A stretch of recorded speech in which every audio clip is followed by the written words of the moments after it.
अस्सलामुअलैकुम नाज़रीन, मैं मोहम्मद असलम हुसैन सियासत की खबरों में आप सबका इस्तकबाल करता हूँ। आज 27 फरवरी 2024 है। इस्लामिक तारीख के हिसाब से आज 16 शाबान 1445 हिजरी है। पेश है आज की कुछ अहम खबरें। बिहार में आरजेडी सुप्रीमो लालू प्रसाद यादव के करीबी साबिक एमएलए अरुण यादव की अंगियावन की रिहायशगाह पर आज मंगल की सुबह ईडी ने छापामारी कार्रवाई शुरू की है। ताहम अरुण यादव में से कोई भी रिहायशगाह पर मौजूद नहीं है।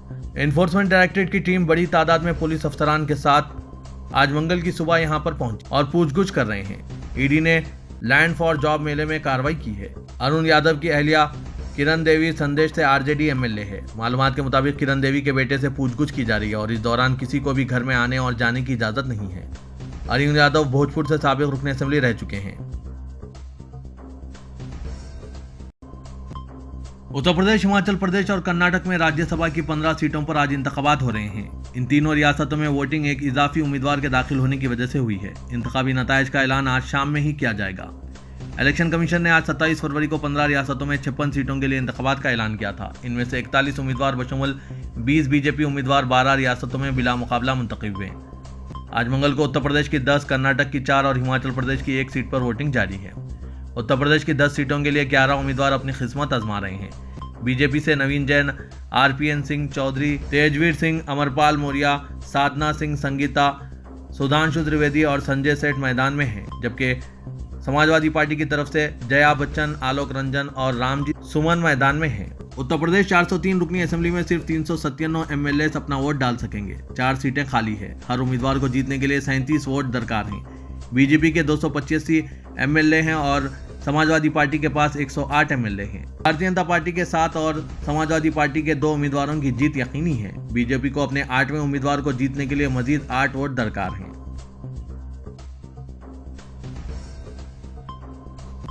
आसाम में अपोजिशन कांग्रेस और एआईयूडीएफ ने बीजेपी वज़ीर-ए-आला हिमंता बिस्वा शर्मा के जरिए मुस्लिम मैरिज एक्ट 1935 को मनसूख करने के फैसले के खिलाफ सख्त एहतजाज करते हुए असेंबली से वॉकआउट किया।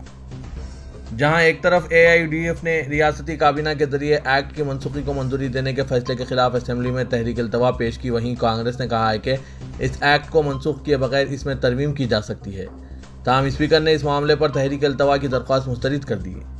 वाज़ेह कि आसाम के वज़ीर-ए-आला शुमाल मशरिक़ में अक्सर व बेशतर हिंदुत्व के पोस्टर बॉय बनने की कोशिश में मुस्लिम मुखालिफ बयानात के अलावा इक़दाम करते रहते हैं। हिमंता बिस्वा शर्मा ने कम उम्री की शादी के खिलाफ मुहिम के नाम पर सैकड़ों मुस्लिम नौजवानों को गिरफ्तार करके मुस्लिम इलाकों में खौफ व दहशत पैदा करने की कोशिश की। यह खौफ इस कदर फैल गया कि नई शादीशुदा लड़कियां इदारे जाती जजगी से एतराज़ करने लगी, जिसकी वजह से मुतअद्दिद जच्चा व बच्चे की अमवात वाक़ई हुई, जिस पर अपोजिशन ने हुकूमत को सख्त तनकीद का निशाना बनाया था। अगरचे हिमंता शर्मा ने मुस्लिम मैरिज एक्ट को इस दावे के साथ ख़त्म करने का ऐलान किया कि इससे कम उम्री की शादियों का खात्मा होगा, ताहम हुकूमत का इरादा है कि वो आम इंतखाबात में पोलराइजेशन के लिए उत्तराखंड की तर्ज पर रियासत में यकसा सिविल कोड नाफिज करेगी, जिसमें सिर्फ मुसलमानों के आइले क़वानीन को निशाना बनाया गया। हिंदुस्तान में नफरत की सियासत तमाम साबिका रिकॉर्ड तोड़ती हुई नजर आ रही है। इसकी तस्दीक इंडिया हेट लैब नामी तंजीम की जानिब से जारी की गई रिपोर्ट से होती है, जिसके मुताबिक मुल्क में मुसलमानों के खिलाफ नफरत अंगेज तकारीर यानी हेट स्पीच में 2023 की दूसरी शशमाही में पहली शशमाही के मुकाबले 62% का इजाफा हुआ है। वाशिंगटन से काम करने वाली इस तंजीम के मुताबिक 2023 की दूसरी शशमाही के आखिरी 3 महीनों में मुसलमानों के खिलाफ नफरत अंगेज तकारीर में इजाफे में अहम रोल गाजा के खिलाफ इजराइल की जंग ने अदा किया है। वाशिंगटन से काम करने वाली तंजीम इंडिया हेट लैब ने 2023 में मुस्लिम मुखालिफ इश्तियाल अंगेज तकारीर के 168 मामले रिकॉर्ड किए हैं, जिनमें से 498 बीजेपी के इख्तियार वाली रियासतों में पेश आए हैं। इनमें महाराष्ट्र, उत्तर प्रदेश और मध्य प्रदेश सर-ए-फहरिस्त थे। ये बात ज़हनशीन रहे कि ये वो मामलात हैं जिन्हें हेट लैब इंडिया ने रिकॉर्ड किया है, वरना इश्तियाल अंगेज तकारीर की हकीकी तादाद इससे कई गुना ज़्यादा हो सकती है। इस रिपोर्ट के मुताबिक 2023 में तकारीर के जरिए नफरत अंगेजी के 255 मामलात पहली शशमाही में और 413 मामलात दूसरी शशमाही में रिकॉर्ड किए गए हैं। रिपोर्ट के मुताबिक 7 अक्टूबर को गाजा जंग छिड़ने के बाद हिंदुस्तान में मुसलमानों के खिलाफ नफरत अंगेजी में इजाफा हो गया। 7 अक्टूबर से 31 दिसंबर के दरमियान हिंदुस्तानी मुसलमानों के खिलाफ ऐसे 41 मामले रिकॉर्ड किए गए, जिनमें जंग का जिक्र मौजूद है। रिपोर्ट में निशानदेही की गई कि हिंदुस्तान में हालिया कुछ अरसे में ऐसी तंजीमों और ग्रुप्स में इजाफा हुआ है जो मुल्क में नफरत अंगेजी के लिए जिम्मेदार हैं। 15% कम अज कम 100 मामलों में बीजेपी के लीडर नफरत अंगेजी में बराह रास्त मुलविस रहे हैं। इनमें मलून राजा सिंह सर-ए-फहरिस्त है, जिसने 23 प्रोग्रामों में खिताब किया। इसने 14 इंतहाई खतरनाक किस्म के तकारीरें की जिनमें सामीन को मुसलमानों के खिलाफ तशद्दुद पर उकसाया गया। बीजेपी के इख्तिदार वाली रियासतों में ऐसे प्रोग्रामों में 11% बीजेपी लीडर शरीक हुए, जबकि गैर बीजेपी रियासतों में यह तादाद 28% रही। मराठा रिजर्वेशन के लिए रास्ता रोको आंदोलन करने के लिए उकसाने का इल्जाम आयद करते हुए मनोज जरंगे पाटिल के खिलाफ बीड़ में FIR दर्ज कर ली गई है। महाराष्ट्र के बीड़ के superintendent of police Nand Kumar Thakur ने बताया कि मराठा रिजर्वेशन के लिए बीड़ जिले के शेरवर और इमलेस पुलिस स्टेशन के हुदूद में रास्ता रोको एहतजाज किया गया था। इस मामले में मनोज जरंगे पाटिल पर भी मुकदमा दर्ज किया गया है। उन्होंने कहा कि जिस तरह रास्ता रोको करना एक जुर्म है और इससे अवाम को परेशानी होती है, इसी तरह रास्ता रोको के लिए उकसाना और रास्ता रोको की अपील करना भी एक जुर्म है और इसीलिए मनोज जरंगे पर भी मुकदमा दर्ज किया गया है। हिंदुस्तान के मशहूर गजल सिंगर पद्मश्री पंकज उदास मुंबई के एक निजी अस्पताल में इंतकाल कर गए। उर्दू अदब और शायरी से गैर मामूली लगाव रखने वाले पंकज उदास ने 72 साल की उम्र में ब्रिज कैंडी अस्पताल में आखिरी सांस ली। अहले खाना ने इनके इंतकाल की इत्तला देते हुए वजह तवील अलालत बताई है, ताहम मजीद वजाहत नहीं की गई। उन्होंने अपने कैरियर का आगाज 1980 में एक गजल एल्बम की रिलीज से किया, ताहम वो 1986 की महेश भट्ट की फिल्म नाम के नगमे चिट्ठी आई है से मकबूलियत की बुलंदियों पर पहुंच गए। 17 में 1951 को गुजरात के जैतपुर में पैदा हुए पंकज उदास ने ग्रेजुएशन मुंबई में सेंट जेवियर्स कॉलेज से किया। उन्होंने कई हिंदी फिल्मों के लिए प्लेबैक नगमे गाए, जबकि दुनिया भर में एल्बम्स और लाइव कंसर्ट्स ने इन्हें बतौर गुलकार शोहरत दिलाई। 2006 में इन्हें पद्मश्री से नवाजा गया। गुजरात के जूनागढ़ समेत कई इलाकों में इश्तियाल अंगेज तकारीर करने के इल्जाम में मुफ्ती सलमान अज़हरी ने अपने खिलाफ दर्ज शिकायत को मनसूख करने का मुतालबा किया है। मौलाना के वकील ने गुजरात हाईकोर्ट में अर्जी दाखिल की। इस पर जल्द समाअत का मुतालबा भी किया गया। मुंबई घाटकोपर के रिहायशी मुफ्ती सलमान अज़हरी ने जूनागढ़ में 31 जनवरी को मुनक़िदा नशे की आज़ादी से मुतालिक आगाही प्रोग्राम में एक तकरीर की थी, जिसे इश्तियाल अंगेज होने का दावा किया गया। इस तकरीर का वीडियो तेजी से वायरल हुआ, जिसके बाद जूनागढ़ पुलिस ने FIR दर्ज करके गुजरात ATS और मुंबई पुलिस की मदद से इन्हें मुंबई से गिरफ्तार कर लिया। इन्हें जूनागढ़ लाया गया, जिसके बाद पुलिस इन्हें रिमांड पर ले गई। इसके अलावा मौलाना पर गुज़िश्ता साल 24 दिसंबर को अरवाली जिले के मोडासा में मुनक़िदा एक प्रोग्राम में इश्तियाल अंगेज तकरीर करने का भी इल्जाम है। इन तमाम मुकदमात में मौलाना को गिरफ्तार करके रिमांड हासिल किया गया। फिलहाल मौलाना को पासा के तहत जेल में दिया गया है। मौलाना के वकील ने जेल से रिहाई के लिए हाईकोर्ट में दरख्वास्त दायर की है, जिसमें उन्होंने कहा कि इन्हें गलत तौर पर फंसाया गया है। अर्जेंट चार्ज में समाअत का मुतालबा किया गया है। वाज़ेह के मौलाना सलमान अज़हरी को इश्तियाल अंगेज तकरीर करने के इल्ज़ाम में हिरासत में लिया गया और कई एक रियासतों में इनके खिलाफ केस दर्ज किया गया है, जबकि खुलेआम नफरत फैलाने वाले बीजेपी के लीडर्स मुसलमानों के खिलाफ इश्तियाल अंगेजी करते हैं, लेकिन इनके खिलाफ कोई केस दर्ज नहीं होता है। केस दर्ज भी होता है तो इन्हें हिरासत में नहीं लिया जाता, जैसे कि एक मिसाल राजा सिंह है। नाज़रीन, इस पर आपकी क्या राय है? कमेंट के जरिए ज़रूर बताइएगा। उत्तर प्रदेश के दारुल लखनऊ के अकबर नगर इलाके में गैर कानूनी तामीरात के नाम पर मुसलमानों के इमलाक को नुकसान पहुंचाने की कार्रवाई शुरू हो गई है। इस दौरान अफसरान बड़ी तादाद में फोर्स के साथ अकबर नगर में पहुंच गए। अकबर नगर इलाके में कार्रवाई के पेश नजर ट्रैफिक रूट बदल दिया गया था। इत्तलात के मुताबिक झग्गी झोंपड़ियों को, कच्चे मकानात को नगर निगम और LDA की टीम के जरिए तोड़ा गया। पक्के मकानों से कबल बनी झग्गी झोंपड़ियों के सामान बाहर निकाल दिए गए। कोर्ट के फैसले के बाद मजीद इंतजामी कार्रवाई की जाएगी। कार्रवाई पर समाजवादी पार्टी ने एतराज जताया है। समाजवादी पार्टी ने लिखा है कि बुलडोजर से आशियाने को उजाड़ने की बीजेपी गारंटी। लखनऊ के अकबरपुर में गरीबों के मकानों पर बुलडोजर चला रही है। बीजेपी हुकूमत नाले पर रिवर फ्रंट बनाने के फर्जी विकास के नाम पर बस्ती उजाड़ रहे हैं। वज़ीर आला मुतासरीन की बादाबादकारी के बिना ये कार्रवाई गैर कानूनी है। वज़ीर के यह मामला हाईकोर्ट में ज़ेर समाअत है, फिर भी कार्रवाई की गई। सदर कुल हिंद मजलिस इत्तेहादुल मुस्लिमीन और रुकन पार्लियामेंट हैदराबाद ने आसाम में मुस्लिम शादियों और तलाक के रजिस्ट्रेशन के कानून को मनसूख करने के बीजेपी हुकूमत के फैसले की मजम्मत की और कहा है कि इस इक़दाम से मुसलमान अपने मजहबी हुकूक और अकायद से महरूम होंगे। सहाफ़ियों से बातचीत करते हुए सदर मजलिस ने कहा कि स्पेशल मैरिज एक्ट में निकाह की गुंजाइश नहीं है। इसका मतलब मुसलमानों को इनके हक से महरूम करना है। हाल ही में आसाम काबीना ने फैसला किया था कि बरतानवी दौर के आसाम मुस्लिम शादी व तलाक रजिस्ट्रेशन कानून को मनसूख कर दिया जाएगा। हिमांता बिस्वा शर्मा ने कहा था कि वो आसाम में कम उम्री की शादियों की इजाज़त नहीं देंगे।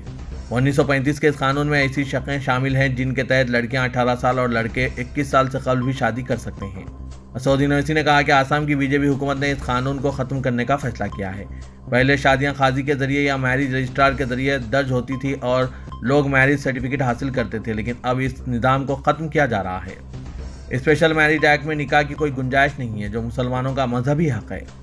ओवैसी ने कहा कि बीजेपी मुसलमानों को अपने हुकूक और रस्म और रिवाज से महरूम करने की कोशिश कर रही है। वज़ीर-ए-आज़म नरेंद्र मोदी ने मुल्क की मुख्तलिफ रियासतों में 41,000 करोड़ मालियत के 2,000 रेलवे इंफ्रास्ट्रक्चर प्रोजेक्ट्स को कौम के नाम मानून किया। वज़ीर-ए-आज़म ने वर्चुअल मोड में कई प्रोजेक्ट्स का इफ्तिताह किया और बास का संग बुनियाद रखा। इन प्रोजेक्ट्स में साउथ सेंट्रल रेलवे के 1800 करोड़ मालियती प्रोजेक्ट्स हैं, जिनमें तेलंगाना के 15 रेलवे स्टेशन, आंध्र प्रदेश के 34 रेलवे स्टेशन, महाराष्ट्र के 6 और कर्नाटक के 2 रेलवे स्टेशन शामिल हैं, जिनकी मजमूई लागत 925 करोड़ है। वज़ीर-ए-आज़म ने साउथ सेंट्रल रेलवे के तहत 927 करोड़ 31 लाख से तामीर करदा 156 रोड ओवर ब्रिजेस और रोड अंडरपास का इफ्तिताह किया। वज़ीर-ए-आज़म ने बेगमपेट रेलवे स्टेशन के तरक्याती प्रोजेक्ट का संग बुनियाद रखा, जिसकी तकमील अमृत भारत स्टेशन स्कीम के तहत की जाएगी। साउथ सेंट्रल रेलवे के हुदूद में 57 अमृत स्टेशन और 156 रोड ओवर ब्रिजेस और अंडरपासेस की तामीर अमल में आएगी। शहर हैदराबाद के बेगमपेट रेलवे स्टेशन पर तकरीब मुनक्किद की गई, जिसमें governor doctor T Soundararajan, deputy chief minister Telangana Bhatti Vikramarka, रुकन Rajya Sabha doctor K Laxman, general manager South Central Railway Arun Kumar Jain, divisional railway manager B Kumar Jain और दीगर अहदेदारों ने शिरकत की। वज़ीर-ए-आज़म ने खिताब करते हुए मुल्क में इंडियन रेलवेज की तरक्की और इंफ्रास्ट्रक्चर प्रोजेक्ट्स में इजाफे की सताइश की। तेलंगाना में बीआरएस सरबराह के चंद्रशेखर राव ने लोकसभा इंतखाबात के लिए पार्टी उम्मीदवारों के इंतखाब का आगाज कर दिया। ताहाल 4 अरकान पार्लियामेंट को दोबारा उम्मीदवार बनाने इशारे दिए गए हैं। मजीद 5 अरकान पार्लियामेंट को दोबारा उम्मीदवार बनाने पर इत्तेफाक राय नहीं हुआ है। वहाँ बाकी 8 हलकों के लिए ताकतवर उम्मीदवारों को इंतखाबी मैदान में उतारने की तैयारी की जा रही है। आइंदा 15 दिन में इलेक्शन कमीशन से इंतखाबात के लिए शेड्यूल जारी होने के इम्कानात हैं। असेंबली इंतखाबात में शिकस्त के बाद बीआरएस क़यादत लोकसभा इंतखाबात में बेहतर मुजाहरा करके मायूस पार्टी कैडर में नया हौसला पैदा करने की कोशिश कर रही है। तेलंगाना के वज़ीर आला रेवंत रेड्डी ने आज बीआरएस को चैलेंज किया है कि 2014 और 2018 के इंतखाबी मंशूर में बीआरएस के अवामी वादों और 2023 में कांग्रेस की 6 जमानतों के वादों पर अमलावरी का जायजा लेने असेंबली के खुसूसी इजलास में बहस के लिए तैयार रहीं।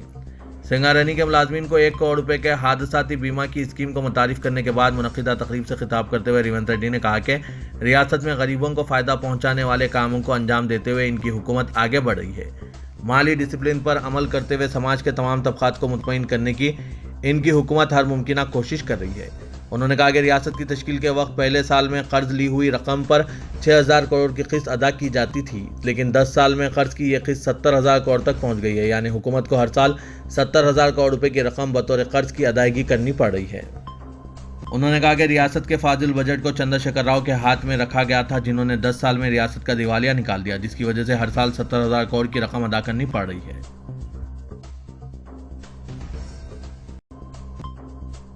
तेलंगाना के वज़ीर आला रेवंत रेड्डी ने तमाम महकूमों को हिदायत दी है कि वो टैक्स वसूली में मुकर्ररा सालाना अहदाफ की तकमील को यकीनी बनाएं। डॉक्टर BR अम्बेडकर सेक्रेटरीट में साल 2023-24 के लिए commercial tax, excise, registration, transport, कानकनी और ज़ेर ज़मीन वसाइल के महकूमों की जानिब से महसूलात की वसूली का जायजा लेने के लिए मुनक्किदा इजलास से खिताब करते हुए चीफ मिनिस्टर ने कमर्शियल टैक्स महकूमे में महसूलात की वसूली और महकमा रेवेन्यू के अहदाफ के दरमियान फ़र्क की वजूहात तलब की। चीफ मिनिस्टर के सवाल पर अहदेदारों ने बताया कि मरकजी हुकूमत गुज़िश्ता साल तक GST मुआवजे के तहत 4,000 करोड़ रुपए से ज़्यादा की अदायगी करती रही, लेकिन इस मुद्दत के ख़त्म होने की वजह से फ़ंड नहीं मिल पाए, जिसके नतीजे में आमदनी में फ़र्क पड़ा है। रेवंत रेड्डी ने पड़ोसी रियासतों से नॉन ड्यूटी पेड शराब को रियासत में दाखिल होने से रोकने की हिदायत देते हुए कहा कि शराब की सप्लाई और फ़रोख्त से मुतालिक हिसाबात में फ़र्क है और इस मामले में ज़रूरी कार्रवाई की जानी चाहिए। सिटी पुलिस ने शहर हैदराबाद में बीजेपी कायद गजला योगानंद के फर्जंद गजला विवेकानंद और दीगर 9 अफराद को गिरफ्तार कर लिया। इन तमाम पर शहर की एक होटल में एक तकरीब यानी पार्टी के दौरान मंशियात इस्तेमाल करने का इल्ज़ाम है। 37 साला विवेकानंदा मंजीरा ग्रुप ऑफ कंपनीज के डायरेक्टर और योगानंद के फर्जंद हैं, जिन्होंने असेंबली इलेक्शन में मुकाबला किया था। साइबराबाद पुलिस कमिश्नरेट हुदूद में गच्चीबौली की रेडिसन ब्लू होटल में तलाशी मुहिम के दौरान विवेकानंद, सैयद अब्बास अली जाफरी, कैधारा और दीगर 6 अफराद को गिरफ्तार कर लिया गया। साइबराबाद स्पेशल ऑपरेशन टीम और गच्चीबौली पुलिस ने मुश्तरका तौर पर गुज़िश्ता रात यह कार्रवाई की। रंगारेड्डी जिले व खास तौर पर महेश्वरम असेंबली हलके में बीआरएस को आज उस वक्त एक बड़ा झटका लगा जब साबिक रुकन असेंबली तेगला कृष्णा रेड्डी और रंगारेड्डी जिला परिषद चेयरपर्सन तेगला अनीता रेड्डी ने कांग्रेस में शमूलियत अख्तियार कर ली। रंगारेड्डी जिला परिषद जेडपीटीसी अरकान और हामियों की कसीर तादाद के साथ जुलूस की शक्ल में दोनों कायदीन गांधी भवन पहुंचे। AICC general secretary incharge Telangana Deepa Das Munshi ने दोनों का पार्टी में इस्तकबाल किया। दीपा दास मुंशी ने तेगला कृष्णा रेड्डी और अनीता रेड्डी को पार्टी खंडवा पहनाया और उम्मीद जाहिर की कि रंगारेड्डी जिले में कांग्रेस पार्टी मुस्तहकिम होगी। इम्कान है कि भारतीय जनता पार्टी आइंदा लोकसभा इंतखाबात में गोशा महल के रुकन असेंबली मलून राजा सिंह को हैदराबाद लोकसभा हल्के से मैदान में उतारेगी। टाइम्स ऑफ इंडिया की एक रिपोर्ट के मुताबिक तेलंगाना बीजेपी या तो राजा सिंह या दूसरे उम्मीदवार को मैदान में उतारने पर गौर कर रही है जो शहर में हिंदू वोटों को मजबूत करने के काबिल हो। जराये के हवाले से रिपोर्ट में कहा गया है कि मरकजी वज़ीर दाखिला अमित शाह हैदराबाद लोकसभा सीट जीतने के ख्वाहिशमंद है। राजा सिंह ने अपना सियासी सफर 2009 में तेलुगु देशम पार्टी में शामिल होकर शुरू किया था। उन्होंने 2014 तक जीएचएमसी में मंगलहाट के नुमाइंदे के तौर पर खिदमत अंजाम दी। बाद में राजा सिंह ने बीजेपी में शमूलियत अख्तियार की और 2014 के असेंबली इंतखाबात में गोशामहल हल्के से रुकन असेंबली सीट जीती। तेलंगाना में हाल ही में खत्म हुए असेंबली इंतखाबात में उन्होंने गोशामहल हल्के से मुसलसिल तीसरी बार असेंबली सीट जीती। हैदराबाद लोकसभा हल्के में 1989 से एआईएमआईएम ने मुसलसिल 9 बार लोकसभा सीट जीती है। सुल्तान सलाउद्दीन ओवैसी ने आज़ाद उम्मीदवार के तौर पर 1984 से 1989 तक के दरमियान इस हल्के की नुमाइंदगी की। 1989 से 2004 तक लोकसभा हल्के की नुमाइंदगी सुल्तान सलाउद्दीन ओवैसी ने बतौर एआईएमआईएम के रुकने पार्लियामेंट के तौर पर की है। 2004 से असदुद्दीन ओवैसी हैदराबाद हल्के से रुकने पार्लियामेंट बने हैं। जैसे जैसे 2024 के आम इंतखाबात करीब आ रहे हैं, बीजेपी के एक बार फिर हैदराबाद लोकसभा सीट पर जीत हासिल करने की कोशिश की जा रही है। क्या राजा सिंह हल्का पार्लियामेंट हैदराबाद से बीजेपी का उम्मीदवार बनेगा तो क्या असदुद्दीन ओवैसी को हरा पाएगा? नाज़रीन, इस पर आपकी क्या राय है? कमेंट के जरिए जरूर बताइएगा। इदारे सियासत के ज़ेरे एहतमाम महबूब हुसैन जिगर कैरियर गाइडेंस सेंटर वाक़े अहाते दफ्तर सियासत हैबिट्स में तालीम याफ्ता बेरोजगार नौजवानों को ज़ामिन रोजगार कोर्सेज की तरबियत दी जा रही है। ख़ास तौर पर अब गरमाई तातीलात में भी नए कोर्सेज को मुतारिफ किया जा रहा है। कोर्सेज में बिलखुसूस ऑटोकैड और टैली जीएसटी को शामिल किया गया है। ख्वाहिशमंद उम्मीदवार इस ज़रीन मौके से इस्तेफादा हासिल करें। इसके अलावा इस सेंटर में दीगर पेशेवाराना कोर्सेज जैसे MS office, DTP, accounting packages, multimedia, audio and video editing, tally GST, Revit के अलावा स्पोकन इंग्लिश की भी तरबियत दी जा रही है। सर्टिफिकेट इदारे सियासत और हुकूमत की जानिब से भी जारी किए जाएंगे। रमज़ान में भी क्लासेस जारी रहेंगे। इदारे सियासत के इस सेंटर से हर माह कई तलबा और तालिबात तरबियत हासिल करके मुल्क व बैरून मुल्क माकूल मुशायरों पर बरसरे रोजगार हैं। दाखिले पहले आओ पहले पाओ की बुनियाद पर दिए जाएंगे। मज़ीद तफसीलात के लिए इदारे सियासत से रात या फिर इन फ़ोन नंबरात पर रब्त पैदा कर सकते हैं। फ़ोन नंबर है 9652813994, 9393876978। उम्र की कोई क़ैद नहीं है। कोई भी अफराद इस मौके से इस्तिफ़ादा हासिल करते हुए कंप्यूटर कोर्सेस में दाखिला हासिल कर सकते हैं।